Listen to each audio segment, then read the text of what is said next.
How good is a 100 rated chess player? I started this speedrun in May 2025.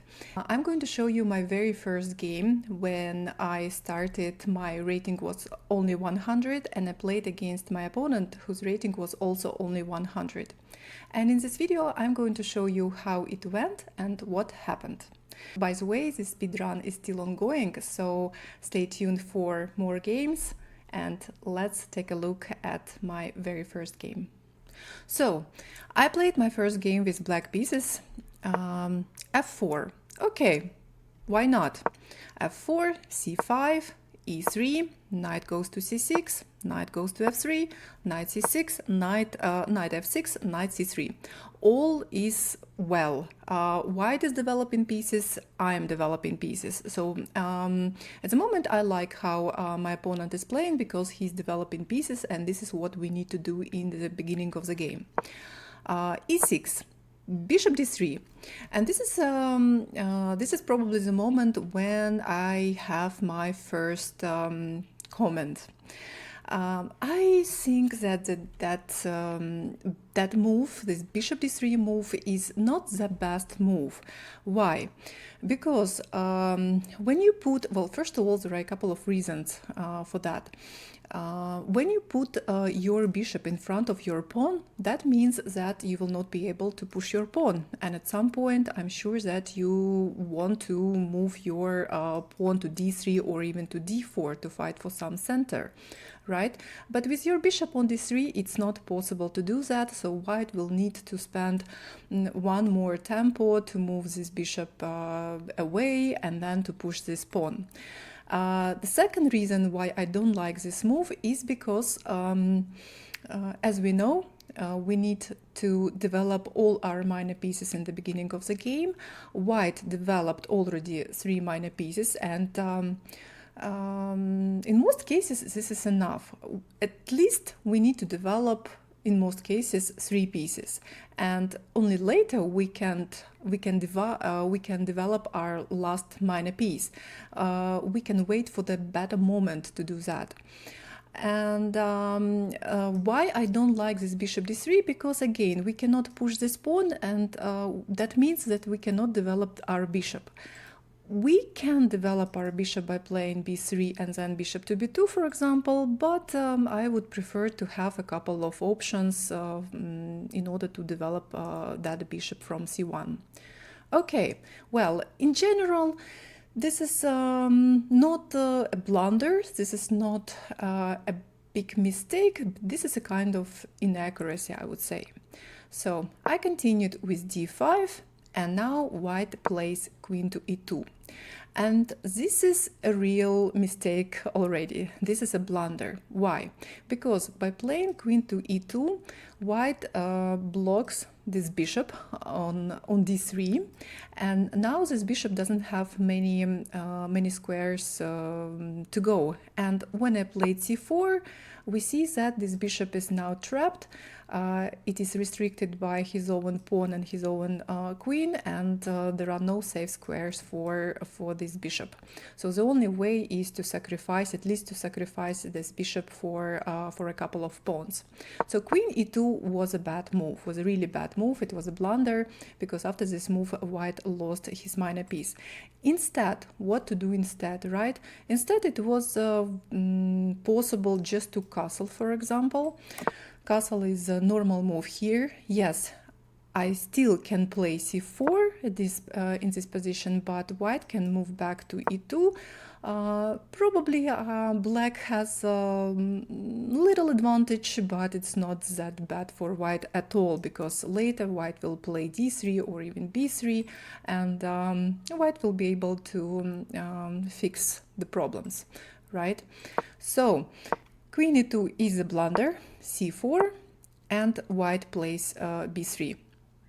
Well, if you get into trouble and if you see that you're losing your, in this case, minor piece, at least try to find the best way for you to lose this piece, right? In this position, it was possible to give this bishop at least for 2 pawns by taking on c4. So bishop takes c4, pawn takes on c4 and queen takes c4. So I'm piece up, but I have extra piece for 2 pawns.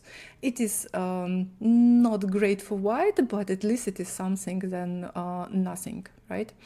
So instead, white played b3, and after I played c takes d3 and c takes d3, I'm piece up, and white managed to get only 1 pawn for that piece.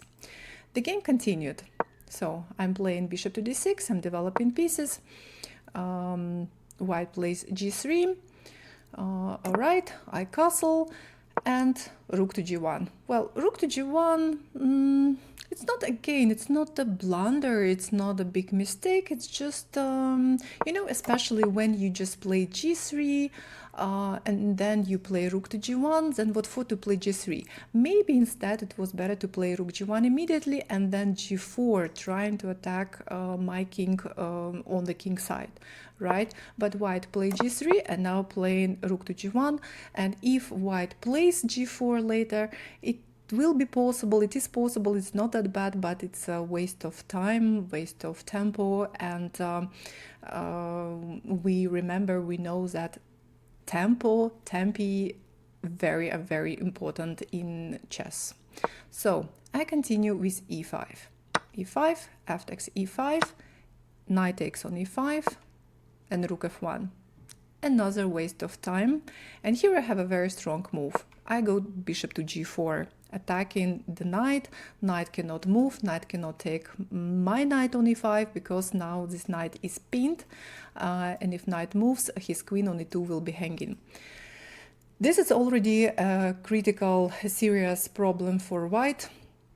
Seems like white is going to lose even more material. I cannot even recommend any good move at this position.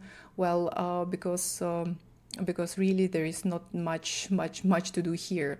Well, at least maybe bishop b2 to play, to develop your bishop finally, to put it on a good diagonal, but white played rook to b1. Okay, so now I start taking on f3, knight takes f3, rook takes f3, bishop takes f3, queen takes f3. And if we count the number of pieces on the board, we can see that I'm already rook up. I have 2 rooks, white has only 1 rook. And if to count pawns, I have 6 pawns, 7 pawns. Okay, white has one extra pawn. Okay. And I continued with d4. This may look like a blunder, right? Because my pawn on d4 is not protected, right? So I'm like losing this pawn on d4. But the idea about this move is to open the e file and to attack the white king. So white takes. I'm giving check by playing rook to e8.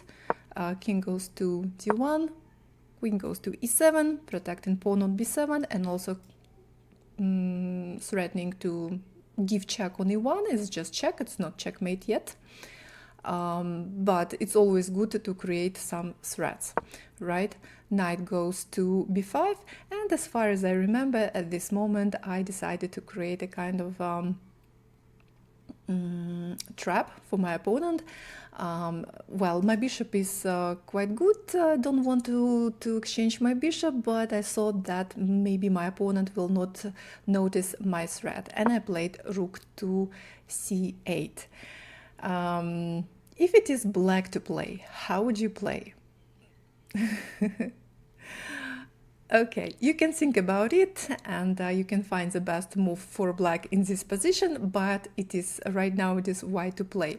But white, my opponent, made a mistake. White played knight takes a7, winning the pawn, attacking my rook, but it was a real big mistake, the final mistake of my opponent in this game. And now I play queen e1, giving checkmate to white king. So white is checkmate because king cannot move anywhere. My queen is protected by the rook, and king cannot move to c2 because of my rook. So this was my plan when I played rook to c8 to give checkmate to my opponent. I hope you enjoyed this video, and please subscribe to my channel in order not to miss